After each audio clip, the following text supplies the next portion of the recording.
नमस्कार दोस्तों, मैं आपका दोस्त सोनू शर्मा इस वक्त मौजूद हूँ सिरसा के पास बेग्गू गांव में। साथियों, आपको ये प्लाट दिखाई दे रहा है, मैं आपको दिखा देना चाहता हूँ। ये प्लाट है और इस प्लाट में स्थिति जब बिगड़ जाती है, जब ये हमारे साथ भाई साहब मौजूद हैं। इन्होंने इस प्लाट को 2021 में ख़रीद लिया था। प्लाट खरीदने के बाद में इनके नाम से रजिस्ट्री हो जाती है, इंतकाल भी दर्ज हो जाता है। उसके बाद में साथियों अजीबोगरीब मामला सामने आता है, इनका अचानक इंतकाल कैंसिल हो जाता है और इसके साथ साथ इनके प्लाट पर लोन भी चढ़ जाता है, ऑटोमेटिक लोन भी हो जाता है। साथियों जानते हैं पूरी कहानी, पूरा मामला क्या है। नमस्कार जी, क्या नाम है? सुरेंद्र कुमार जी, गांव शाहपुर बेग्गू जी। सर, हमने एक प्लाट 8 मरले का बेग्गू अड्डे के ऊपर पूनम रानी पत्नी राजू मिश्रा से लिया जी, जो हमने 4 तारीख 6 महीना 2021 को इसकी रजिस्ट्री करवाई जी। रजिस्ट्री होने के बाद जी 3 दिन बाद 7/6/2021 को हमारे ना इंतकाल हमारे नाम चढ़ गया जी। इंतकाल चढ़ने के बाद जी 5 महीने बाद 23 नवंबर 2021 को वो उसी प्लाट पे जिस बंदे ने हमें प्लाट दिया था, राजू मिश्रे ने, पूनम रानी पत्नी राजू मिश्रे ने जो हमें प्लाट दिया था, उसने 18,34,000 का 5 महीने बाद बैंक मैनेजर और पटवारी से मिलके लोन ले लिया जी। बैंक मैनेजर रण सिंह, सर्व हरियाणा ग्रामीण विकास बैंक, बरनाला रोड में, और हमारे पटवारी अनिल पूनिया, हल्का पटवारी अनिल पूनिया जी हैं। ये सभी ने मिलजुल के एक ताना बना रच के ना जी, और हमारे प्लाट पे 18,34,000 का लोन ले लिया जी। और हमने 6 तारीख 5वें महीने 2022 को एसपी साहब को ये एक एप्लीकेशन लगाई थी। एसपी साहब ने वो एप्लीकेशन मार्क करके थाना सदर में भेज दी जी। थाना सदर में चक्कर काटते काटते हमें 5 महीने हो गए जी, हमारी कोई सुनवाई नहीं हुई। उसके बाद हम डीसी साहब के पास गए। डीसी साहब के पास जाने के बाद भी 2-3 बार डीसी साहब के पास चले गए। इंक्वायरी नीचे आई हुई है, हमारी कोई कार्रवाई नहीं हुई। हमारी अनिल विज और डीसी साहब सरसा एसपी से यही गुजारिश है कि हमारे प्लाट को साफ और नापाक किया जाए। हाँ जी, क्या नाम है जी? साजन कुमार जी। हाँ जी, मैं तो यही कहता हूँ जी, 3-4 महीने हो गए मैं धक्के खाते हुए। हमारी ना तो थाने वाले सुनते हैं और ना ही हमारी कचहरी वालों ने कुछ सुनाई की। 3-4 महीनों से गोली डाल रहे हैं चक्कर, आपका पर्चा कल दर्ज हो जाएगा, आपका पर्चा 2 दिन में दर्ज हो जाएगा, 10 दिन में दर्ज हो जाएगा, पर हमारा पर्चा दर्ज नहीं हो रहा जी। हमारे प्लाट में किसी ने नजायज़ लोन लिया है जी, वो आपको पता ही है कौन है। वो बहुत ही एक फ्रॉड बंदा है, वो पता नहीं कितने लोगों के पैसे खा गया वो। और जब वो बाज़ार में भी जाता है ना, तो ब्लैक कलर का हेलमेट लगा के जाता है वो बंदा। इतना एक नंबर का डिफाल्टर बंदा है। आप यही आदमी मेरे साथ खड़े हैं, नाम बता दें, किसी से भी पूछ लो कितने बंदों को उसने पैसे देने हैं। राजू मिश्रा उसका नाम है, पूनम देवी उसकी पत्नी का नाम है जी। हम तो ये अनिल विज जी से हमारी यही रिक्वेस्ट है, डीसी साहब एसपी साहब से भी हमारा जल्दी से जल्दी मसले का समाधान कराया जाए जी। हमारा जो नजायज़ लोन है वो भरवाया जाए और प्लाट हमारे नाम करे जी, यही गुजारिश करते हैं जी हम। नहीं, ऐसे कैसे असंभव है भाई साहब? आप एक बात बताएं, प्लाट आपने खरीद लिया, रजिस्ट्री आपके नाम हो गई, इंतकाल चढ़ गया, उसके बाद में ऑटोमेटिक इंतकाल कैंसिल हो जाता है, लोन भी चढ़ जाता है। ये भाई साहब अनिल पटवारी और उसकी साठगांठ थी जी, और उन्होंने सारा मिलके जी हमारा लोन खारिज करवा के और इंतकाल खारिज करवा के और पूनम रानी को इस पे लोन दिलवा दिया जी। ये सारी साठगांठ है। हमारा पैसा पटवारी और रण सिंह ने मिलके खा के जी इस बंदे को लोन दिया जी। एक नंबर का सिरे का डिफ़ाल्टर बंदा है जी, ये सिरे का डिफ़ाल्टर बंदा है। हमने इससे प्लाट ले लिया जी और हमारा सारा इसने नाश कर दिया, सत्यानाश कर दिया जी इस बंदे ने जी। आप देख सकते हैं साथियों, किस तरीके से एक अन्याय और अत्याचार की नई कहानी यहाँ पर सिरसा के पास बेग्गू गांव में लिखी जाती है। जहाँ पर मैं आपको बता देना चाहता हूँ, रजिस्ट्री और इंतकाल का मतलब ही क्या रह जाता है साथियों। अगर कोई व्यक्ति रजिस्ट्री और इंतकाल करवा लेता है तो उसको 100% विश्वास हो जाता है कि यह प्लाट उसका है, अब उसका माना जाएगा और सरकार के जो दस्तावेज है उसमें भी उनका प्लाट माना जाएगा। लेकिन रजिस्ट्री और इंतकाल करवाने के बाद में किस तरीके से काफ़ी दिनों के बाद में उनका इंतकाल कैंसिल हो जाता है, और इंतकाल कैंसिल होने के बाद में लगभग 18.5 लाख रुपए का लोन भी ले लिया जाता है। तो मेरी शासन और प्रशासन से सख्त गुजारिश और विनती है किस मामले का दूध और पानी का पानी किया जाए। जिस राजू मिश्रा पर फर्जीवाड़ा का आरोप लगा है और आरोप लगा है कि हमारा प्लाट पर लोन ले लिया और मिली भगत करके लोन ले लिया, तो वही राजू मिश्रा हमारे साथ मौजूद है। नमस्कार राजू जी। नमस्कार सर, सबसे पहले तो हम आपका धन्यवाद करते हैं जी। क्या बात, क्यों लोगों को तंग कर रहे हो, क्या बात है?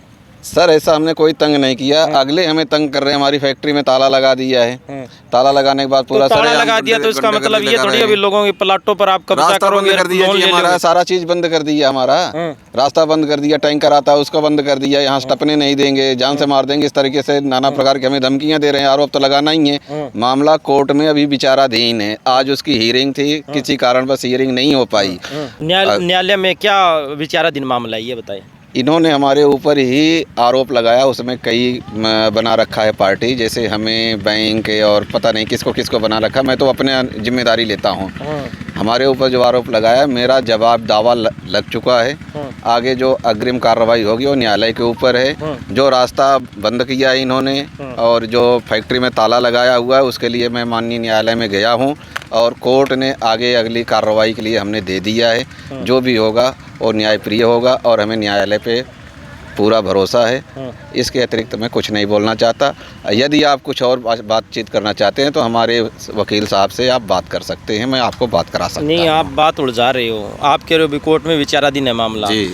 मैं बात कर रहा हूँ जो प्लाट है उसके ऊपर लोन लेने की और जो इंतकाल है वो कैंसिल करवाने की, उस मामले की बात कर रहा हूँ। आप बात कर रहे हो फैक्ट्री के ताले लगाने की, रास्ता बंद करने की। आप दूसरे मामले की बात कर रहे हो, मैं पहले मामले की बात। ये मामला खिचड़ी हो चुका है, यही तो बात कर रहा हूँ। आप मामले को घुमा रहे हो। मैं घुमा नहीं रहा हूँ, ये मामला खिचड़ी बना दिया गया है क्योंकि अगले यहाँ के लोकल हैं, वो कुछ भी कर सकते हैं साहब, और मैं परदेसी आदमी हूँ। एक परदेसी आदमी किस तरीके से ग्रोथ कर रहा है वो लोगों को अच्छा नहीं लग रहा है, या जो भी है व्हाटएवर जो भी है साहब, वो अब मामला न्यायालय में इन्होंने डाल रखा है। एक इन्होंने लगा रखा है कि हमारे साथ फर्जीवाड़ा किया है, जो DRO कोर्ट में पेंडिंग चल रहा है। हमने दूसरा मामला हमारा जो है ये रास्ता बंद कर दिया, फैक्ट्री बंद कर दिया, जबकि कानूनी तौर पे उस फैक्ट्री से इनका कोई दूर दूर तक वास्ता नहीं है। मैं फैक्ट्री की बात ही नहीं कर रहा, मैं बात कर रहा हूँ प्लाट की और लोन लेने की बात कर रहा हूँ जी। मैं बिजनेसमैन हूँ जी, मैं 70 लोन लूँगा, उसमें किसी का कोई रोक थोड़ी है। नहीं, वो लोन लेना हमारा अधिकार बिल्कुल हमारा है जी, मालिकाना हक हमारा है। आप कागज़ देखिए, कोर्ट में आइए, हम आपको सारा कागज़ देते हैं, हम कहीं झूठे नहीं हैं। और ऐसे आप बताइए किसी की ज़मीन पे अगर लोन होने लगे तो मैं पूरे शीर्षक ज़मीन रख करके लोन ले लूँ। तो उनके पास रजिस्ट्री कहाँ से आई? आपकी फोटो है रजिस्ट्री करवाने में, वो कोर्ट में साबित करेंगे ना जी, हम थोड़ी साबित करेंगे। हम किस बात का साबित करेंगे उन्होंने उनके पास रजिस्ट्री है क्या नहीं है, वो तो वो साबित करेंगे ना। हम तो अपनी मलकियत साबित कर रहे हैं ना कि जी मेरी मलकियत है, उस पर मौके पे मेरी मलकियत है, तभी तो बैंक ने दिया। बैंक भी तो मतलब पैनल होते हैं उनके वकीलों को, वहाँ पेपर गए होंगे, सारी जगह ऑन रिकॉर्ड गया होगा, तभी तो मुझे लिया, लोन मिला मुझे। ऐसे तो नहीं दे दिया, बैंक अंधा तो नहीं है साहब, वहाँ भी हमसे ज़्यादा एजुकेटेड लोग बैठे हैं। तो वो इनके साथ ही दिलीप जी मौजूद हैं, उनसे भी जानने की कोशिश करते हैं भी प्लाट का और लोन का क्या मामला है। पहले मेरे जो मित्र साथी यहाँ पहुँचे हैं उनका मैं तहे दिल से धन्यवाद और स्वागत करना चाहता हूँ। उसके बाद में जो गाबा परिवार बेगू से संबंधित है, ये इसी गांव से रहने वाले हैं, इनकी बहुत अच्छी मित्रता थी।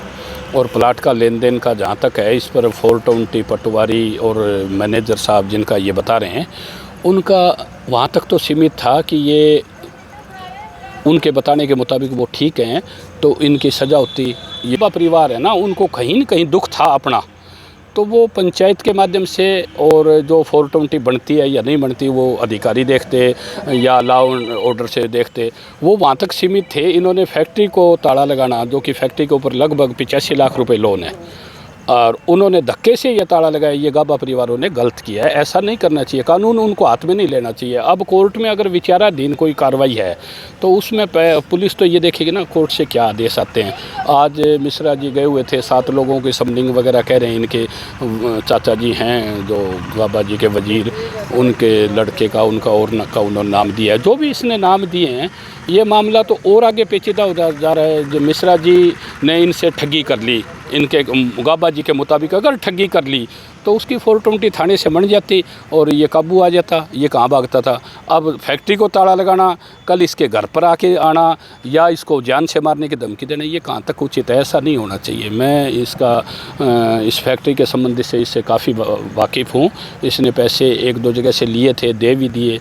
लीगली कहीं भी कोई फॉल्ट है तो वो कोर्ट देख लेगा। मैं सभी साथियों से मेरे से ये भी गुजारिश करता हूँ कि पुलिस इसमें इन्वॉल्व जब हो ना, जब कोर्ट में विचारा दिन ना मामला हो, फिर पुलिस इनको गिरफ्तार, अगर एफआईआर हो गिरफ्तार ना करे। एप्लीकेशन पर पुलिस पहले देखती है। गांव में एक पंचायत हुई है, 2 पंचायत इनकी हुई है, उन्होंने ये कहा कि 6 लाख रुपए दे दें। एक बार बरबली का है मेरे दोस्तों के सामने, तो जहाँ 20 लाख क्यों वहाँ 6 लाख क्यों मांगते? अपने 26 हैं तो 26 मांगे, 20 जो भी उनका फिगर है वो मांगे। पर गाबा परिवार को फैक्ट्री को ताला लगाना अनलीगल है। Thank you. चलो, तो आप देख सकते हैं साथियों किस तरीके से यहाँ पर आरोप प्रत्यारोप का खेल जारी है। और यहाँ पर मिश्रा साहब मौजूद हैं, उनका साफ साफ कहना है कि मामला कोर्ट में विचाराधीन है। इस मामले में मैं ज़्यादा कुछ नहीं बोल सकता। और जो लोन लेने की बात है तो मिश्रा साहब ने स्पष्ट बात कही है कि वो प्लाट मेरा है, मैं उस पर लोन ले सकता हूँ, कुछ भी कर सकता हूँ। तो सभी साथियों से गुजारिश है इस वीडियो को ज़्यादा से ज़्यादा शेयर करें और इस वीडियो के बारे में आपकी क्या राय है कमेंट करके हमें ज़रूर बताएं। धन्यवाद, शुक्रिया।